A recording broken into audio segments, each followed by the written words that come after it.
ছবিটার বিষয় হচ্ছে আমি ডাক্তারির সাথে সাথে আমি এই পার্টিকুলার একটা সোসাইটি আছে নিউ ইয়র্কে, ফরচুন সোসাইটি, যারা যেসব মানুষরা যারা জেলে ছিলেন, জেল থেকে চলে আসার পরে তাদের রিহ্যাবিলিটেশনটা করা হয়। কিন্তু তাদের রিহ্যাবিলিটেশন করার পদ্ধতিটা খুব ইউনিক। এটা করা হয় যে এটার ফাউন্ডার বা কর্ণধার ডেভিড রথেনবার্গ, উনি নিজে একজন হলিউড এবং ব্রডওয়ের প্রডিউসার এবং পার্সোনালিটি। তো ওনার যেহেতু থিয়েটারের একটা এক্সপিরিয়েন্স আছে, উনি একটা অভিনব পন্থায় উনি এই প্রিজনাররা যখন আসে তাদেরকে উনি একটা স্ক্রিপ্ট লিখে নাটক তৈরি করেন, করে তাদেরকে আবার স্টেজে তুলে দেন।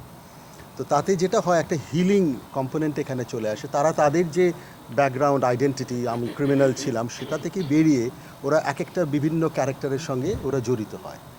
তাতে এই হিলিং প্রসেসটা খুব কমপ্লিট হয়। তো আমি ফরচুন সোসাইটির সঙ্গে যুক্ত হই ডাক্তারি করার সঙ্গে সঙ্গে আর কি, বিগত 12 থেকে 13 বছর। তো এদের সঙ্গে আমার বন্ধুত্ব হয়। হ্যাঁ, এদের সঙ্গে আমি বাইরে যাই, ওদের সঙ্গে আমার খাওয়া দাওয়া সব কিছু হয় আর কি। তো তখন থেকে আমার একটা ইচ্ছে হয়, প্রথমে ভেবেছিলাম একটা বই লিখবো ওটা, তারপরে আমার যেহেতু একটা ফিল্মের ব্যাকগ্রাউন্ড আছে, ট্রেনিং আছে, তো তখন থেকে আমার একটা ইচ্ছে হয় যে আমি একটা ডকুমেন্টারি করব। সেই থেকেই এটা শুরু হয়। এবং ব্রডওয়ে নামটা দিয়েছি এই কারণে, আমার মনে হয়েছে ব্রডওয়ে বা হলিউড এটা ঠিকমতো ইউটিলাইজ করতে পারলে এটা একটা ইমোশনাল রিহ্যাবিলিটেশন সেন্টার হতে পারে। তো সেই থেকে এটা শুরু হয়। আমি এখানকার ফিল্ম ইন্ডাস্ট্রির সঙ্গে সামান্য হলেও আমি জড়িত আছি। আমার দুই পাশে বা এই পাশে যারা আছেন, সুদেষ্ণা রয়, অভিজিৎ গুহ, আমার একটি গল্প ছিল বিটুইন রেইনড্রপস, সেখান থেকে একটা সিনেমা হয় এদেরই ডিরেকশনে, নাম শ্রাবণের ধারা। তার পরবর্তীকালে অভিযান বলে যে বইটা হয় বায়োপিক সৌমিত্র চট্টোপাধ্যায়ের, ওটারও আমার গল্প, কনসেপ্ট এবং স্ক্রিপ্ট পরমব্রত চট্টোপাধ্যায়ের সঙ্গে। তো আমি বিভিন্নভাবে আমি জড়িত আছি 2017 সাল থেকে। অনেক ফেস্টিভ্যালে অলরেডি গেছে এটা বিদেশে, New York lift off festival, London festival, UK film festival, international Hispanic film festival, সম্প্রতি 3-4 দিন আগে গোল্ডেন স্টেট ফিল্ম ফেস্টিভ্যাল, 6টা ফিল্ম ফেস্টিভ্যাল অলরেডি এটা সিলেক্টেড হয়েছে। আর ইন্টারন্যাশনাল হিসপ্যানিক ফিল্ম ফেস্টিভ্যাল থেকে ওটা এক্সেলেন্স অ্যাওয়ার্ড পায়। মানে আমার যে ব্যাকগ্রাউন্ড, আমি মানে পেশায় ডাক্তারি, পড়াশোনার মধ্যে আছি, আমার সামান্য ফিল্ম লাইনে আমার একটা ট্রেনিং আছে from new York film academy. আমি বলবো তো খুবভাবে এনকারেজ করব। আমার ফিল্ম তৈরি করার মধ্যে সবচেয়ে বড় যেটা আমার অন্তরায় যেটা ছিল, সেটা হচ্ছে আমার বাজেট ছিল না। কিন্তু বাজেট চলে আসে। আমাদের মধ্যে এখানে একজন আছেন মিস্টার সুনন্দন সেন, উনি ফাইন্যান্সিয়াল অ্যাডভাইসার নিউ ইয়র্কে। ওনাকে আমি গল্পটা বলি এবং ওনার এতখানি ভালো লাগে যে he actually funded the whole film. তো এরকম অনেক ব্যক্তি নিশ্চয়ই থাকবেন আর কি, এবং this carry a very important message. So I am very hopeful for independent films in the future. Pradeep দাও বলবেন, আমিও বলবো যে মেডিসিন লাগে না, যে এই নাচ, থিয়েটার, আর উনি যেরকম পুরোটা থিয়েটার নিয়ে করেছেন, আমারগুলো ডান্স ড্রামা, তাই নাচের মধ্যে দিয়ে, ছন্দের মধ্যে দিয়ে, গল্পের মধ্যে দিয়ে, ওই যে আমি সব সময় বলি যে আমরা তো ছন্দ নিয়ে জন্মাই, আমাদের হার্টবিট, তাই ছন্দটা ওদের খুব কাজ করেছে। আমি ডান্সার বলে ওটা নিয়ে আমি বলতে পারি যে মিউজিক, তার সঙ্গে একটা গল্প, তার সঙ্গে ছন্দ, সব মিলিয়ে ওদের ভিতর থেকে ওদের একটা অদ্ভুত অনুভূতি হয়ে আসছে। আর আমি খুব অহংকার করে একটা জিনিস বলি যে আমি যবে থেকে করছি, 19 বছর কমপ্লিট হয়ে গেছে, যবে থেকে করছি, অ্যাবাউট এখন ধরতে গেলে প্রায় 300 ছেলে মেয়ে বেরিয়ে গেছে, কেউ কিন্তু আর ভুল পথে যায়নি। তো আই এম শিওর যে এটা কিছুটা তো সেটার কাজ করেছে, কারণ ওরা ভাবতেই পারে না যে কোনো ভুল কাজ আর করবে। তাই it's not just a therapy, কিন্তু এটা মানুষের মানসিকতা পাল্টে দেয়। এ বিষয়টা অত্যন্ত দুঃখজনক। যদিও আমি ফিল্মের জগতের সঙ্গে বিশেষ সম্পর্ক কখনো আমার তৈরি হয়নি, কিন্তু এমনি নানা রকম সূত্রে যা খবর কানে আসে সেটা আরও দ্বিগুণ দুঃখজনক। এই পুরো পশ্চিমবঙ্গের ফিল্মের জগৎটা একটা খুব দুষ্ট চক্রের কুক্ষিগত হয়ে আছে বলে আমি শুনেছি, এবং সেটা তার ফলে যে এই ফিল্মের যে ক্ষতি হচ্ছে এ সম্বন্ধে আমি নিঃসন্দেহ। আমার তো বয়স অনেক হলো। 50-এর দশকে যখন আমরা প্রথম সিনেমা দেখতে আরম্ভ করি, তখন যে কোয়ালিটির ফিল্ম হতো এবং যেগুলো আমরা গোগ্রাসে দেখতাম, বারবার দেখতাম, শুধু সত্যজিৎ রায় বা তপন সিংহ বা অজয় কর এদের মতন পরিচালকদের কথা বলছি না, তো সাধারণ পরিচালকরা যে সমস্ত ফিল্ম বানাতেন সেগুলো আমরা সব খুব মন দিয়ে দেখতাম এবং খুব এনজয় করতাম। সেদিন আর নেই। একটা কনসার্টেড এফর্ট হওয়া উচিত যাতে সেই দিনটা ফেরত আনা যায়।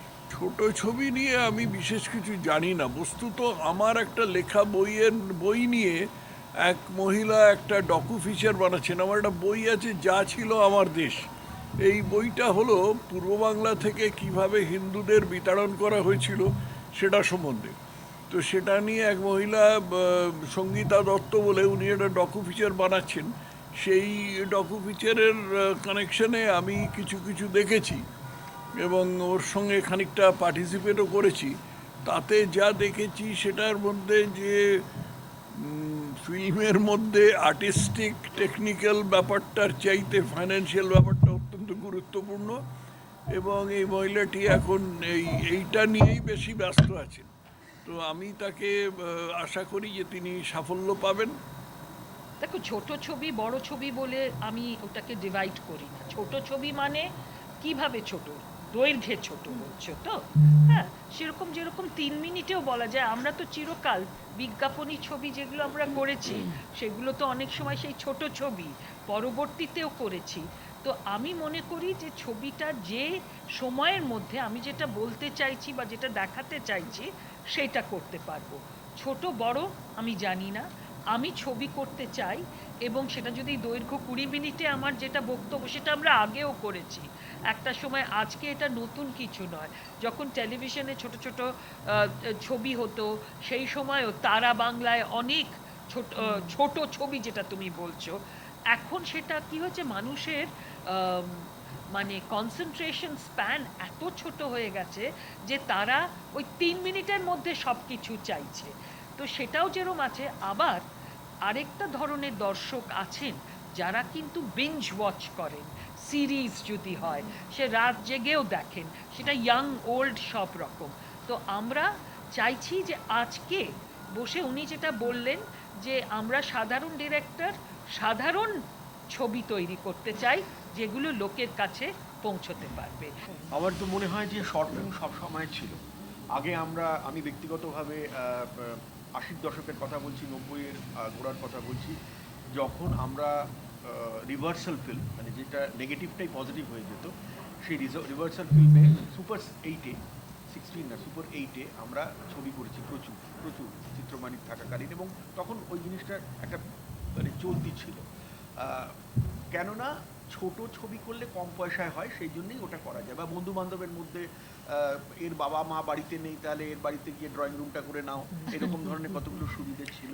মানে পুরোপুরি কিন্তু প্র্যাকটিক্যাল, এটার মধ্যে কোনো ইয়ে নেই। এবং তার মধ্যে থেকেও আমরা যে সিনেমাটা বানাতে পারি এবং একটা এমন বিষয় তুলে আনতে পারি যেটা খুবই পার্টিনেন্ট, যেটা আমাদের সমাজের জন্যে বা আমাদের সারাউন্ডিংসের জন্য খুবই ইম্পর্টেন্ট বক্তব্য, স্টেটমেন্ট, সেটাই আসল কথা। এবং হ্যাঁ, নিশ্চয়ই ফর্মটাও একটা ইন্টারেস্টিং, দুটো জিনিস নিয়ে আমরা কাজ করতাম। এটা নতুন কিছু নয়। এখন যেটা হয়েছে সেটা হচ্ছে দেখানোর একটা সুযোগ হয়েছে, যেটা তখন ছিল না। ওই হাতে মানে বগলে করে নিয়ে গিয়ে একটা প্রজেক্টরে ওটাকে লাগানো দেখানো, সেই যুগে আমরা ছিলাম। কিন্তু এখন তো ইউটিউব রয়েছে, বিভিন্ন রকমের নানান প্ল্যাটফর্ম রয়েছে, দেখানোর সুবিধাটা বেড়ে গেছে। কিন্তু ছবির সংখ্যা আমাদের সময় আমরা যখন শুরু করেছিলাম তখন এরকমই ছিল। শর্ট ফিল্ম আমরা বানাতাম। আরেকটা কথা হচ্ছে যে শর্ট ফিল্মটা একটা ফর্ম, মানে ছোট গল্প যেরকম একটা ফর্ম, উপন্যাস একটা ফর্ম, বড় গল্প, কবিতা ঠিক সেই রকমই। ছোট গল্প মানে পয়সা কম বলে ছোট বানাচ্ছি তা নয়। আমার মানে রিকোয়ারমেন্টই হচ্ছে একটা ছোট গল্পের মধ্যে দিয়ে আমার কথাটাকে জানাবো আমি। তো তখন আমি ছোট বানাবো। আর যখন বড় উপন্যাস লিখছি তখন তার মতন করেই বানাবো। 4.5 ঘন্টার একটা ছবি হবে, শোলের মতন, বা এখন মানে যে এই বড় ছবি হতে পারে বা সিরিজ হতে পারে। ধারাবাহিকভাবে তো আমরা উপন্যাস পড়তাম বা আনন্দবাজার বা যুগান্তরে বেরোতো আগে। এইটা একটা ফর্ম, এটা ছোট বড় আজকের দিন আজকে দেখানোর সুবিধাটা বেড়েছে, এটা সত্যি কথা।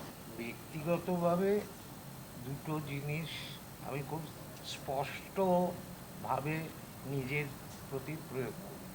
এক হচ্ছে যে আমি সামাজিক জীব, ফলে আমি যে কাজটাই করি না কেন তার একটা সামাজিক দায় আছে। আর ব্যক্তিগতভাবে আমার উলম্ফনের ক্রিয়াতে অনেকে খুব কেউ বিরক্তও হন, কেউ উৎসাহও দেন। সেই রকম হচ্ছে জেলের কাজ, কারণ আমার ছোট্ট থেকেই এই রকম ধরনের কাজ করতে ভাল লাগে। তা আমার বন্ধু না বললে পাপ করব, তার নাম বিডি শর্মা। তিনি প্রিজন আইজি হয়ে এলেন বহরমপুরে। উনি বললেন যে খালি কথায় সই করব না, কিছু পারফরমেন্স করতে হবে। তো সেখানে পারফরমেন্স করার পর উনি খুব খুশি, জেলের ২৫০০ ওই যারা সব খুশি। উনি বললেন চা খেতে খেতে যে এদের নিয়ে কিছু ভাবেন না। প্রতিদিনই ভাবি, কিন্তু এই চার দেয়ালটা আমার অচেনা জায়গা। এটা আমি মনে করি সোশ্যাল ডাস্টবিন, সোশ্যাল ডাস্টবিন এবং ভয়ের জায়গা। সে কত রকম, জেলের ভাত খাইয়ে দেবো, অমুক করিয়ে দেবো, ভীতিজনক একটা জায়গা। কিন্তু আমাদের মধ্যেই ওই ডাস্টবিনের মতো লোকগুলোকে ছুঁড়ে ফেলা হয়। কিন্তু আজকের জায়গায় কোনো কিছুই তো ফেলে দেওয়ার নয়, তা রিসাইক্লিং করে একটা এনার্জি ডেভেলপ করা যায়, এটা মাথায় ছিল। ফলে যে কোনো আর্ট ফর্মই সম্পর্ক তৈরি করে, অন্য কিচ্ছু করে না। যতই নানা রকম করা সম্পর্ক তৈরি করে, সেটা পজিটিভ নেগেটিভ। ও আমরা চেষ্টা করি যাতে আমাদের পজিটিভনেসের দিকে এগোবে। ফলে বলে দিলাম কালকে থেকে করব, এবং সালটা হচ্ছে 2006। এই 2006 মানে পরের দিনই আইজি ঢেড়া পিটিয়ে দিলেন। ফলে সাজো সাজো রব, কারণ এটা জানেন যে চূড়ান্ত লোক যদি বলে দেয় সবাই ঢাল তরোয়াল নিয়ে খাড়া। আমি আইজির লোক, ফলে একটা অ্যাডভান্টেজ আছে। কিন্তু 94 সালে এই যে সংশোধন কি সংশোধন, তা আমি প্রথমেই বললাম যারা খুনের দায়ে জেল খাটছেন তাদের ছাড়া আমি করব না। কিন্তু তখনও জানি না এই ফরম্যাটটা কি হবে, কিভাবে কাজ করব। ফলে একটু সময় নিয়ে তাদের হোয়াটসঅ্যাপ করেছি, তাদের সঙ্গে নানা রকম ওই যে দিদি বললেন ছন্দ টন্দ, এগুলো নাটকেও লাগে, কারণ নাটকে প্রতি মুহূর্ত ছন্দ ছাড়া পৃথিবী চলে না। তো সো দ্যাট ছন্দ যে অল্প একটু ফোড়ন দিল, কেউ একটু বেশি পরিমাণে দেয়, ডান্সে বেশি লাগে। আমি প্রথমেই একটা কথা বলি সব্বাইকার উদ্দেশ্যে। গত বছর প্রথম আমি চেষ্টা করি আর কি, আমি এই সব্বাইকার সাথে মানে ফিল্ম ইন্ডাস্ট্রির সাথে, ওরা জানে প্রায় লাস্ট 35-40 বছর সাথে আমি যুক্ত আছি নানাভাবে অ্যাজ এ ডাক্তার। গত বছরে হঠাৎ একটা কফি খেতে ক্যাফে কফি খেতে আমি প্রীতম আমাদের মাথায় নুপুর ছিল, মাথায় এলো যে একটা শর্ট ফিল্ম ফেস্টিভ্যাল করব। যেমন ভাবা তেমনি কাজ, লেগে পড়লাম সবাই মিলে। উইদিন 3 months আমরা এইখানে একটা শর্ট ফিল্ম ফেস্টিভ্যাল করেছিলাম। Below 35 years of age, young directors, যারা বাইরে ছবি দেখানোর সুযোগ পায় না, অথচ তারা ছবি করে বসে আছে, তাদের কাছে টাকা নেই, কোনো কিছু নেই, তারা যে বাইরের লোককে দেখাবে সেটাও তাদের পক্ষে সম্ভব না। তো আমরা এই SRFTIতে এখানে আমি বলছি, তো সেখানে আমি মোটামুটি সবাইকারই সাথ পেয়েছি। হ্যাঁ, প্রসেনজিৎ, ঋতু, ঋতুপর্ণা সবাই সবাই এসছে, সবাই উৎসাহ দিয়েছে। অপর্ণা, তারপরে সবাই, সোহাগ সেন থেকে শুরু করে সবাই, এবং এটা খুব সাকসেসফুল হয়েছিল। প্রথম 3 জন যারা হয়েছিল ওই 30 জনের মধ্যে, তাদেরকে আমরা প্রথম 3 জনকে আমরা অ্যাওয়ার্ড দিয়েছি শর্ট ফিল্ম ফেস্টিভ্যালের এর জন্যে, এবং তাদের নতুন ছবি করার জন্য যতটা পারা যায় এনএফডিসির সাথে একটা আমাদের সম্পর্ক তৈরি করে আস্তে আস্তে এগিয়ে নিয়েছি। এবছরও আমরা আবার করব সেইটা। এর আগের বছরে আমরা যেমন 30 জন এদেরকে নিয়েছিলাম, এবছরে আমি সেটা চাইছি 70 থেকে 75 জন মিনিমাম ডিরেক্টরস, সেটা আমরা করব।